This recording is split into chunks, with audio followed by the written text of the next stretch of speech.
Hello friends, मैं सुहेल शफात और आज हम डिस्कस करेंगे क्रॉनिक इन्फ्लेमेशन को। साथ में देखेंगे इसके कैरेक्टरिस्टिक्स, सिस्टमिक इफेक्ट्स और इसके टाइप्स। बात करते हैं डेफिनेशन से। It is a prolonged process in which tissue destruction and inflammation occur at the same time. यानी एक प्रोलॉन्ग्ड प्रोसेस होता है ये बॉडी में। क्या हो रहा है इसमें? इन्फ्लेमेशन तो है ही, साथ साथ में टिश्यू डिस्ट्रक्शन भी हो रही होती है। साथ साथ में टिश्यू डिस्ट्रक्शन भी हो रही होती है। यही वजह है जब एक्यूट इन्फ्लेमेशन होती है तो हम साइंस और सिम्टम्स को कंट्रोल करते हैं। हम इन्फ्लेमेशन के सिम्टम्स और साइंस को कंट्रोल करते हैं। लेकिन जब क्रॉनिक इन्फ्लेमेशन होती है तो हमारा प्राइम कंसर्न होता है हम उस काज को पकड़े, उस रीज़न को पकड़े जिसकी वजह से इन्फ्लेमेशन हुई। वो कोई इन्फेक्श एजेंट है या वट वो जो भी है जिसकी वजह से इन्फ्लेमेशन हुआ, हम उस काज को एड्रेस करें क्योंकि वो टिश्यू डिस्ट्रक्शन कर रहा है। अब बात कर रहे हैं करेक्टरिस्टिक्स की। Infiltration of cells by mononuclear cells, यानी वहाँ पर मोनोन्यूक्लियर सेल्स आ जाते हैं। अब लिम्फोसाइट्स में मोनोन्यूक्लियर सेल्स यानी कि जिनमें एक ही न्यूक्लियस है, यहाँ बात हो रही है मोनोसाइट्स और लिम्फोसाइट्स की। मैं इसके पहले भी बता चुका हूँ कि क्रॉनिक इन्फ्लेमेशन में मोनोसाइट्स और लिम्फोसाइट्स रिक्रूट होते हैं, जबकि एक्यूट इन्फ्लेमेशन में न्यूट्रोफिल्स रिक्रूट होते हैं। अब अगर आप गौर से देखें तो मैंने यहाँ मैक्रोफेजेस लिखा है। देखिए, मोनोसाइट्स जो होते हैं उनमें एबिलिटी होती है टू डिफरेंशिएट इनटू मैक्रोफेजेस। ठीक। इसके अलावा टिश्यू डिस्ट्रक्शन हो रहा है जो मैं बोल चुका हूँ। साथ ही साथ प्रोलिफरेशन चेंजेस, बेसिकली वहाँ पर ल्यूकोसाइट्स का नंबर बढ़ जाता है। ज़ाहिर है वहाँ इन्फेक्शन है, इन्फ्लेमेशन हो रही है तो वहाँ ल्यूकोसाइट्स का नंबर बढ़ जाता है। Systemic effect, fever, anaemia. अच्छा, फीवर जो है ये एक्यूट इन्फ्लेमेशन में भी होता है, पर इस तरह की चीज़ें हैं, अनीमिया वगैरह डेवलप होना, ये क्रॉनिक इन्फ्लेमेशन से ही हो सकता है। ल्यूकोसाइटोसिस यानी कि ल्यूकोसाइट्स का नंबर बढ़ेगा, मेनली लिम्फोसाइट्स का नंबर बढ़ता है। ESR and CRP test. ESR यानी एरिथ्रोसाइट सेडिमेंटेशन रेट, यानी एक ब्लड सैंपल अगर हमने लिया है उसमें कितना जल्दी आरबीसी सेपरेट हो रहे हैं, सेटल हो रहे हैं, उसको एएसआर बोलते हैं, एरिथ्रोसाइट सेडिमेंटेशन रेट। अगर बंदे में इन्फ्लेमेशन है तो ये रेट काफ़ी फास्ट हो जाता है। जैसे अगर मैं एग्जांपल दूं तो एक नॉर्मल बंदे में क्या होता है, 15 to 20 per hour sedimentation rate होता है, जबकि एक इन्फ्लेमेशन में it can go up to 100 per our, यानी काफ़ी शूट अप हो जाता है, काफ़ी फास्ट हो जाता है एरिथ्रोसाइट सेडिमेंटेशन रेट। दूसरा सीआरपी टेस्ट, ये बेसिकली सी रिएक्टिव प्रोटीन, एक प्लाज्मा में प्रोटीन होता है, उसको सी रिएक्टिव प्रोटीन बोलते हैं। जब बंदे में इन्फ्लेमेशन होती है तो इसका नंबर बढ़ जाता है, इसकी कंसंट्रेशन बढ़ जाती है सी रिएक्टिव प्रोटीन की। तो इस टेस्ट से हमें यही पता चलता है अगर सी रिएक्टिव प्रोटीन ज़्यादा है तो इन्फ्लेमेशन है। बात करते हैं टाइप्स की। इसकी 3 टाइप्स है ब्रॉडली।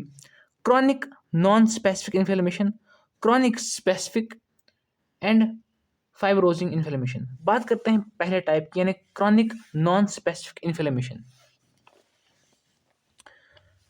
तो इसमें क्या होता है, इसमें इन्फिल्ट्रेशन हो रही है इम्यून सेल से, ऑब्वियस है, विदाउट फॉर्मेशन ऑफ ग्रेन्युलोमा और सिग्निफिकेंट फाइब्रोसिस, यानी कि ग्रेन्युलोमा नहीं बनता है इसमें। अब ग्रेन्युलोमा क्या है, मैं अर्लियर बोल चुका हूँ आपको ग्रेन्युलोमा क्या होता है, मैं पिछली वीडियोस में बोल चुका हूँ कि अगर कहीं पर इन्फेक्शन हो रहा है तो वहाँ पर मैक्रोफेजेस आ जाते हैं उसको खाने के लिए, फेगोसाइटोसिस करने के लिए। तो मैक्रोफेजेस का वहाँ पर आना, मैक्रोफेज की एक एक लेयरिंग सी, एक परत सी बन जाती है जहाँ पर इन्फेक्शन होता है, उसको हम ग्रेन्युलोमा बोलते हैं। यानी एक एक एक कॉमन सेंस है, अगर कहीं पर इन्फेक्शन है तो वहाँ पर इर्द-गिर्द ल्यूकोसाइट्स आएँगे, तो ल्यूकोसाइट्स एक परत उसके इर्द-गिर्द बन जाएगी, उसी को हम ग्रेन्युलोमा बोलते हैं। तो क्रॉनिक नॉन स्पेसिफिक में क्या होता है, ग्रेन्युलोमा नहीं बनता है। इसके example chronic gastritis, chronic periodontitis. Chronic gastritis यानी अगर इन्फ्लेमेशन स्टमच में है, क्रॉनिक पेरियोडोंटिस यानी कि गम्स वगैरह में इन्फेक्शन है, तो यहाँ पर जो है ग्रेन्युलोमा नहीं बनता है। बात करते हैं स्पेसिफिक की, या इसको हम ग्रेन्युलोमेटस इन्फ्लेमेशन भी बोलते हैं। It is characterized by formation of granuloma, यानी ग्रेन्युलोमा बनता है यहाँ पर। अब क्या होता है ग्रेन्युलोमा, जिसमें बोल चुका हूँ, cluster of macrophages surrounded by lymphocytes, और लिम्फोसाइट्स मैक्रोफेजेस के बाहर होते हैं। Often seen in response to persistent infection, जब बॉडी में परसिस्टेंट इन्फेक्शन रहेगा तभी तो वो क्रॉनिक इन्फ्लेमेशन में डेवलप होगा। तो एग्जाम्पल्स हैं ट्यूबरकुलोसिस, सार्कोइडोसिस। ट्यूबरकुलोसिस आपको पता है ये मेनली लंग्स को इफेक्ट करता है। मैं इसके पहले भी जो नेक्रोस पे मैंने वीडियो बनाया था, मैंने उसमें डिस्कस कर चुका हूँ कि केशियस नेक्रोसिस ट्यूबरक्लोसिस के केस में देखने को मिलता है। क्या होता है वहाँ पर, इन्फेक्शन हो जाता है, उसके इर्द गिर्द मैक्रोफेजेस सर्क्यूट हो जाते हैं, ल्यूकोसाइट्स आ जाते हैं, तो एक वहाँ पर जो है ग्रेन्युलोमा बन जाता है और एक चीज़ लाइक अपीयरेंस देखने को मिलती है। बेसिकली ट्यूबरक्लोसिस और सार्कोइडोसिस में फ़र्क भी यही है कि सार्कोइडोसिस में चीज़ लाइक अपीयरेंस देखने को नहीं मिलती है, यानी कि केशियस नेक्रोसिस देखने को नहीं मिलता है। बहरहाल ये इसके एग्जाम्पल्स है, ग्रेन्युलोमा जो है दोनों में बनता है, ट्यूबरक्लोसिस में भी, सार्कोइडोसिस में भी। अब बात करते हैं फाइब्रोजिंग इन्फ्लेमेशन। देखिए इसमें क्या होता है, this type of inflammation results in deposition of collagen fibrosis leading to tissue scarring and organ dysfunction. इस पॉइंट को समझिए। फॉर एग्जाम्पल, अगर यहाँ पर मुझे एक खरोच लग जाती है, इंजरी हो जाती है थोड़ी बहुत, अब अगर मैं एक बैंडेज का एक स्ट्रिप काटता हूँ और वहाँ पर वो लगाता हूँ, तो इसके क्या मेरे हाथ का फंक्शन बंद हो जाएगा? नहीं। लेकिन अगर ऐसा होता है कि एक यहाँ पर एक छोटी सी खरोच लग जाती है और मैं बैंडेज को लूँगा और पूरे हाथ पर लपेट लूँगा, इसके बाद क्या मेरा हाथ फंक्शन कर पाएगा? नहीं कर पाएगा। तो मैंने यहाँ पर क्या किया, मैंने जितना बैंडेज लगाना था उससे कहीं ज़्यादा बैंडेज यहाँ पर लपेट लिया। इससे क्या हो गया, मेरे हाथ का फंक्शन ही मैंने बंद कर दिया। बिल्कुल ऐसा ही होता है यहाँ पर भी। जब बॉडी में कहीं पर इंजरी वगैरह होती है तो वहाँ पर फाइब्रोब्लास्ट सेल्स आ जाते हैं। फाइब्रोब्लास्ट सेल्स वहाँ पर आ जाते हैं। पर अगर फाइब्रोब्लास्ट सेल्स वहाँ पर हद से ज़्यादा रिक्रूट हो जाएँ, हद से ज़्यादा आ जाएँ, तो क्या करते हैं वो, उस वहाँ पर टिश्यू स्कारिंग कर देते हैं, उस ऑर्गन की डिसफंक्शनिंग कर देते हैं। जिसमें इसमें बोल चुका हूँ, it occur due to deposition of collagen and fibrosis leading to tissue scarring and organ dysfunction, यानी कि कोलेजन फाइबर्स वगैरह ज़्यादा आ जाते हैं।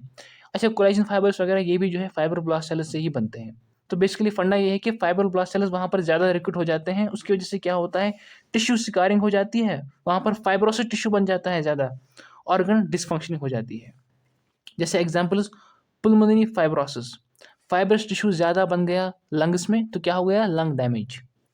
लिवर सिरोसिस, लिवर में भी क्या होता है, लिवर में ज़्यादा फाइब्रस टिश्यू बन जाता है, अल्टीमेटली क्या हो जाता है, लिवर डैमेज हो जाता है।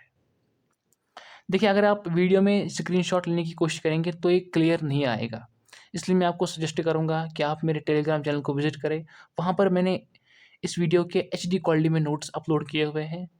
वीडियो देखने के लिए थैंक यू।